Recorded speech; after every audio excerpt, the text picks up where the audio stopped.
être outillé pour corriger. Prenons. Voici ce que je vous propose dans la partie 3. On va parler de la rétroaction de façon générale, sa place dans le cours. Qu'est-ce qu'une bonne rétroaction? Donc là, on ne parle pas encore, on n'est pas encore dans les outils numériques. Et on va parler de la rétroaction numérique, comment faire, corriger, apporter un feedback de façon numérique et quels sont ses avantages.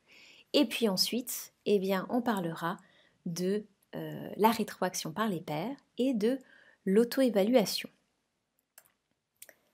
Où se trouve la correction comme acte pédagogique? Eh bien, je reprends le schéma que je vous ai montré au début du webinaire. Évaluer, corriger, toujours en fonction des objectifs, et 2 chemins s'offrent à vous, soit la rétroaction, soit la notation.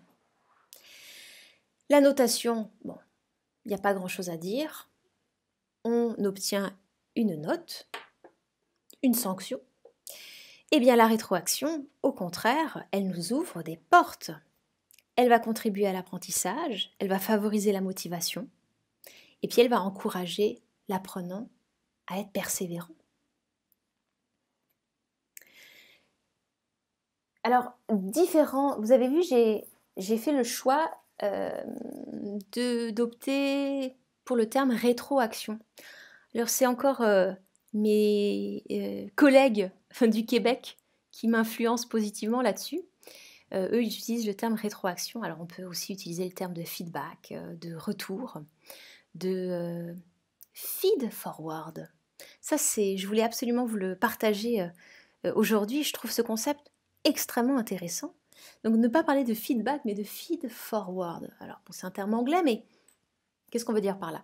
Le terme feed forward, il souligne que la rétroaction, eh bien, c'est bien un soutien à l'apprentissage et ça permet en fait à l'apprenant de progresser, d'aller de l'avant, forward, de l'avant. Donc, vous pouvez utiliser le terme que vous souhaitez. Formuler une bonne rétroaction. Alors, je vais vous proposer quelques phrases, puis vous allez me dire comment vous trouvez la rétroaction, enfin plutôt, pourquoi, qu'est-ce qui ne va pas. Par exemple, quelqu'un qui donne comme feedback, on reconnaît là le sérieux qui vous caractérise. Ça ne concerne pas le résultat, mais l'apprenant. Oui, c'est exactement ça ce que je voulais vous dire. Première idée, c'est que commentez le travail de l'apprenant, de vos élèves, mais pas les capacités ni les qualités personnelles de vos apprenants. Deuxième proposition. Quelqu'un dit, un prof fait la rétroaction suivante. Vous êtes le seul du groupe à ne toujours pas savoir utiliser correctement le passé composé. C'est dévalorisant, c'est décourageant. Je vois que vraiment cet exemple vous fait énormément réagir. C'est dévalorisant. Alors oui, évidemment, employez un ton encourageant et ne comparez pas les élèves, les apprenants entre eux. Autre rétroaction. Vous auriez dû dire, la réminiscence de l'expérience va dès lors s'activer sous l'effet induit du sentiment de l'imposteur. Qu'est-ce qui ne va pas là? Trop de grands mots. Ok, bon, c'est évidemment ça que je voulais vous faire passer. Guider plutôt que de dire quoi faire, et utiliser un langage accessible. Et deuxièmement, restez concis. Ne refaites pas le devoir de l'apprenant. Un dernier exemple, qu'est-ce qui cloche là? C'est bon, c'est tout à fait ça. Soyez concret. Vous avez envie d'encourager, c'est évident. Soyez concret pour aider l'apprenant à cerner l'avancée de son apprentissage du français. Alors, on passe maintenant au numérique, au côté numérique de la rétroaction. Vous savez que vous pouvez faire des rétroactions écrites et aussi audio-vidéo. Le modus operandi pour la correction numérique, c'est la suivante. Vous réceptionnez et vous récupérez la production de l'élève. Ensuite, vous procédez à la correction, à la rétroaction. Et puis, vous renvoyez le document à l'apprenant. Donc, pour un petit peu classifier, organiser les choses. Vous pouvez faire une rétroaction écrite directement sur le document. Je vous donne un exemple. L'activité d'évaluation pour un niveau A1, ça sera bien d'écrire une carte postale de ses vacances. Bon. L'élève, l'apprenant vous l'envoie. Eh bien, vous pouvez prendre le document. Si c'est un document sur Word, vous pouvez utiliser les outils de révision sur Word, donc souligner, surligner, annoter. Idem sur Google Drive, où vous avez, le système de bulles de commentaires. Si c'est un PDF, vous pouvez aussi sans problème les annoter. Je vous ai mis 2 logiciels. Et si jamais vous travaillez sur tablette, aussi, je vous ai mis deux noms d'outils. Ensuite, vous avez tout ce qui est la correction audio et vidéo. Donc vous pouvez, sur les travaux même, annoter des PDF par exemple, et en même temps vous enregistrer pendant que vous faites ce travail d'annotation. Vous pouvez aussi vous filmer, comme l'a fait, vous avez vu, Rémi Yotova dans Flipgrid, où eh bien, vous filmez en mode selfie et eh bien, au lieu d'écrire une rétroaction qui pourrait être longue à l'écrite, eh bien, vous faites à l'oral, vous filmez. Ça, c'est plus rapide et c'est plus humain. C'est sympa de voir sa prof en direct et d'entendre aussi surtout sa voix pour la rétroaction. Et la possibilité C, vous pouvez faire une captation d'écran de votre ordinateur. Donc l'enseignant, il filme son écran durant la correction du travail. Et ça, vous pouvez le faire avec Flipgrid. Donc, les avantages. On revient à mon fil conducteur du cadeau mal emballé. Fini les copies, c'est écologique et économique, on gagne en clarté et en précision. On a l'impression de personnalisation. Quand je vous ai dit avant, c'est chouette de voir son prof, sa prof, m'exprimer, me donner un feedback, d'entendre sa voix ou de la voir. C'est chaleureux et puis c'est motivant. Donc vous voyez, la correction, elle gagne en valeur. Ce que je ne vous ai pas écrit, c'est que pour la correction numérique, vous pouvez aussi préparer une petite banque de commentaires à copier-coller pour pouvoir gagner du temps. Ça, c'est tout à fait possible. L'apprenant dans le rôle d'évaluateur. Donc, le meilleur moyen de susciter la participation, eh bien, et la motivation, c'est de donner aux apprenants, lors des activités d'évaluation formative, le rôle d'évaluateur. Ne persistez pas à prendre en charge toute la correction de l'évaluation formative de façon unilatérale, parce que ça rend l'apprenant complètement passif. La rétroaction entre les pairs. Pourquoi? Les avantages. Pour améliorer la qualité du feedback pour les apprenants. Pour renforcer le sentiment de groupe et de respect mutuel dans la classe. Vous vous souvenez de la pyramide des besoins dans l'apprentissage en ligne. Le besoin de communauté, de groupe. Donc c'est pour cela. Vous allez aussi développer la compétence des apprenants à donner et à recevoir du feedback. Compétence qui va les aider dans la vie de tous les jours. Et puis, vous allez réduire votre charge un petit peu de travail. Ce que je vous propose, ça aussi je vous ai dit pour la rétroaction, ça pourrait faire l'objet d'un webinaire entier. Mais je vous propose simplement une technique qui fonctionne très bien. Parce que, eh bien, c'est pas le cas dans le monde anglo-saxon, mais de notre côté, on n'a pas du tout on a très peu de culture du feedback, de culture de la rétroaction dans la classe. Et souvent, c'est très mal perçu par l'enseignant et surtout par les élèves qui n'osent pas, justement, se donner une rétroaction.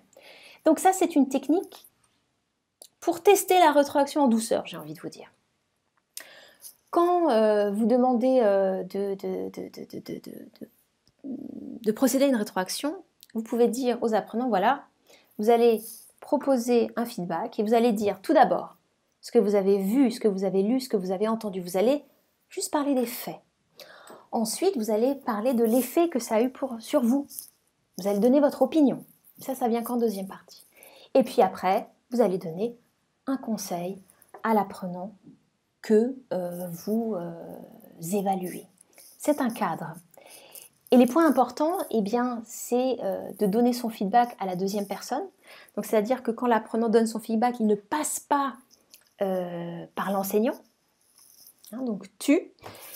La personne qui reçoit le feedback, elle doit rester silencieuse pendant le feedback, parce que vous allez voir quand vous allez tester la technique, certains apprenants essayent de se justifier, c'est naturel, c'est un réflexe. Hein. Et puis la personne qui reçoit le feedback, elle est invitée en général à remercier son camarade, mais il peut après ignorer le feedback s'il le souhaite, pas de problème. Et une autre technique par rapport à la rétroaction, c'est que j'utilise aussi dans les classes pour introduire de façon délicate, je dirais, le thème de la rétroaction, c'est la technique du sandwich. C'est-à-dire que vous allez donner une rétroaction positive, un point à améliorer et de nouveau quelque chose qui vous a plu, qui vous a semblé positif. Hein. Essayez toujours de composer votre rétroaction comme un sandwich. Alors l'auto-évaluation. L'auto-évaluation, c'est pour le prof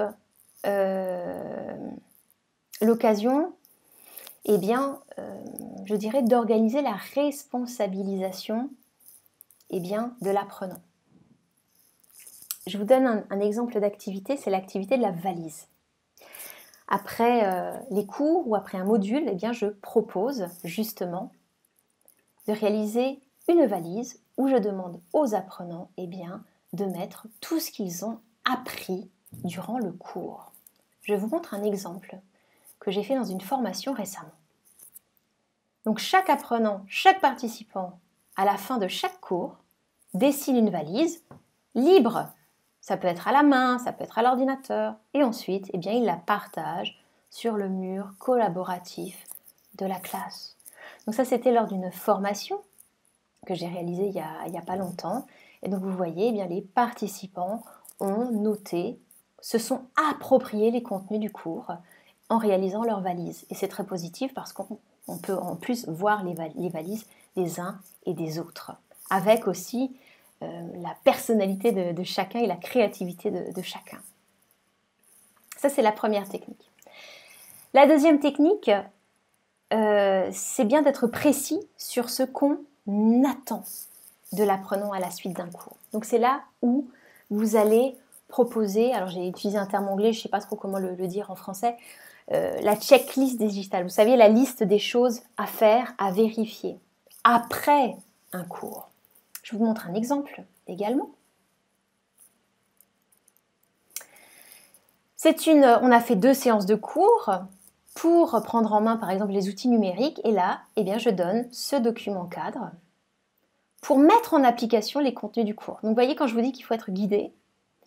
Et donc, je propose ces étapes pour mettre en application la formation et ensuite l'apprenant ou le participant, il lui suffit, regardez sur Google Drive, vous cliquez droit et quand c'est fait, hop, vous mettez que c'est fait. Et donc ça permet aussi l'auto-évaluation, la responsabilisation et ça guide. Ensuite, pour l'auto-évaluation, un conseil, c'est de favoriser les sites qui proposent des activités autocorrectives et avec de la rétroaction. Quand on parle d'activité autocorrective, il faut aussi parler de la dictée d'Archibald. C'est aussi un outil formidable sur TV5 Monde et c'est une dictée autocorrective. Vous entendez la dictée, vous tapez le texte et donc l'ordinateur ensuite vous corrige et vous apporte de la rétroaction. Donc là, je vous conseille aussi de le tester et de le conseiller à vos élèves. Il y a aussi des questionnaires prêts à l'emploi et des quiz thématiques, toujours avec des corrections. Les questionnaires prêts à l'emploi, si vous allez par exemple sur Quizzes, qu'on va utiliser là tout de suite après, vous avez par exemple des milliers de questionnaires sur le passé composé, et ce sont des questionnaires qui sont auto-corrigés. Donc vous pouvez utiliser ça, et vous pouvez aussi utiliser des quiz thématiques, les quiz thématiques qui sont par exemple sur TV5 Monde. Et pour chaque réponse, il y a toujours une rétroaction qui, je trouve, est très très bien élaborée. Et enfin, quand on parle d'autocorrection, c'est bien aussi de faire connaître à ces apprenants des sites pour l'autocorrection orthographique, la grammaire, la syntaxe. Et donc là, il y a un site qui est très sympa qui s'appelle Bon Patron. Je ne sais pas si vous le connaissez. Et je vais vous le montrer tout de suite. Donc là, concrètement, pour l'auto-évaluation, c'est chouette parce que vos apprenants peuvent écrire une phrase. Donc je vais vous montrer un exemple. Ils peuvent ici taper un texte ou taper juste une phrase. Et là, Bon Patron va lui apporter de la correction et de la rétroaction. Les mots qui sont surlignés, ce sont des parties où il faut faire attention à des points grammaticaux. Quand c'est jaune, c'est à vérifier. Quand c'est rouge, c'est à modifier. Et quand c'est souligné, là, c'est qu'on a un problème orthographique. Évaluer à distance, dernier conseil. Dernier conseil. Je regarde le chat en même temps. Gardez le cap sur vos objectifs de cours. Ne tombez pas sur le côté tout outil, tout technique. Privilégiez les modalités les plus simples et les plus flexibles au début. Tenez compte des compétences, vos compétences techniques et des élèves. Pensez au temps de correction. Ne vous demandez pas en général si vous pouvez faire, mais comment vous pouvez le faire. Parce que je vous ai dit dans la partie 2 que toutes les modalités sont transférables. Et enfin, faites preuve d'indulgence envers les apprenants et envers vous-même.